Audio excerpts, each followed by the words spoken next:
Hi, I'm Mrs. Hutson, and I'm here today to tell you a Bible story, and it's one of my very favorite Bible stories.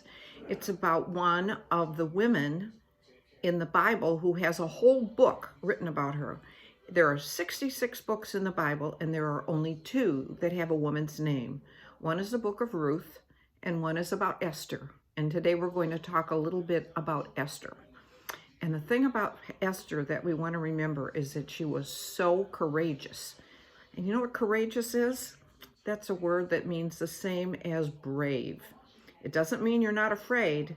It just means that you do something that is very, very brave and courageous. And that's what Ruth did. That's what Esther did. Ruth did it too, but Esther's the one we're going to talk about today. Esther was a queen.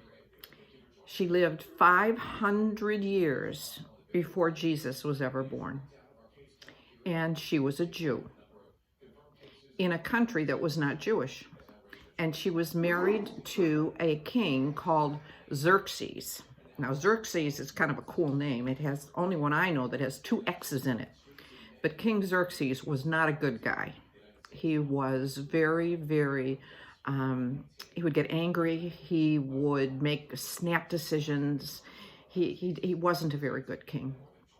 But Esther was one of his wives, one of many wives. And at that time in Persia, where Xerxes was the king, and today, you know what, Persia has a name today. It's Iran. But at that time it was called Persia. And Esther was one of his many wives. Esther was an orphan, and she was raised by her uncle Mordecai. And she was so beautiful that when she got a little bit older, the king picked her as one of his wives. And she lived a very, very fancy life at that time. And I'm going to show you a picture that comes from a book that shows the picture of Esther. I hope you can see it. And doesn't that look like a fancy dinner party? With lots of food and the king and people surrounding him. And the woman in the beginning, who is, you see her back, is Esther. Now the king had somebody that was one of his advisors, and his name was Haman. And Haman was not a good guy. In fact, Haman hated the Jews. And so he came to Xerxes, the king, and he said it was that Xerxes would be really smart if he got rid of all these people who were Jews, because they were kind of dangerous to have around, to have so many people who were Jews. And so Xerxes made a rule that the Jews were going to all be killed. Mordecai, who had raised Esther, who was a queen at the time, came to Esther and said, you know what, Esther, you got to do something. Now, Esther was a Jew, right? And if Xerxes said that all the Jews had to be killed, there was a good possibility that she could be killed too, along with her uncle Mordecai, who had raised her. So Esther thought about this, and she said, you know, I have to pray on this, and I need all of you to pray with me.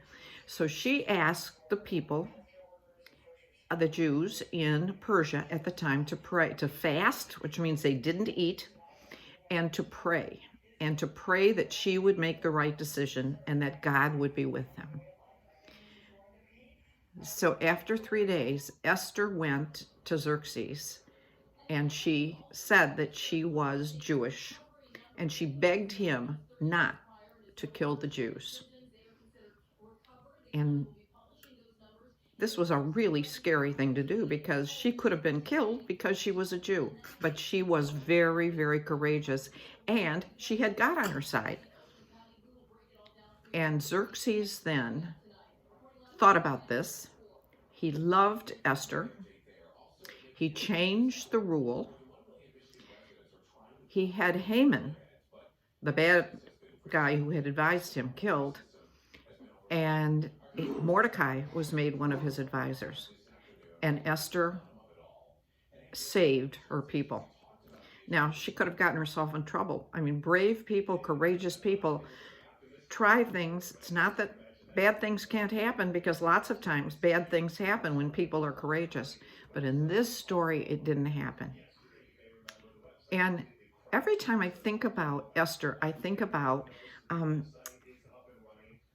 God's putting people in place for a certain time, and we're not sure. We look at ourselves and we say, why am I here? My mom's making me go to Sunday school and whatever, and okay, but why am I here? And am I courageous? And I think to myself, there are lots of ways to be a courageous Christian, to love God and be courageous. You can be courageous when you speak up when you see someone being bullied at school. You can be courageous when you help someone who falls off a bike and needs some help. God puts us in places at the right time in the right place, and sometimes we don't know it until the right time comes. Just like Esther, she had no idea when she was a queen that she was going to be chosen, that God had chosen her and put her in the right place to save her people. So let us remember that how important we all are to be children of God, and how God uses all of us in small ways and in big ways to be courageous for him. And so let's end this with a prayer and say, Lord, thank you for people like Esther and for the courageous people we have in our lives. And today, as we think about all of the coronavirus and all the scary things we see on TV, let us be especially thankful for the courage of all the doctors and the nurses and the people who work in grocery stores and the policemen and the firemen who every day go out and help us. That's courage. The courage of Esther and the courage that God gives us. And we thank you in Jesus' name. Amen.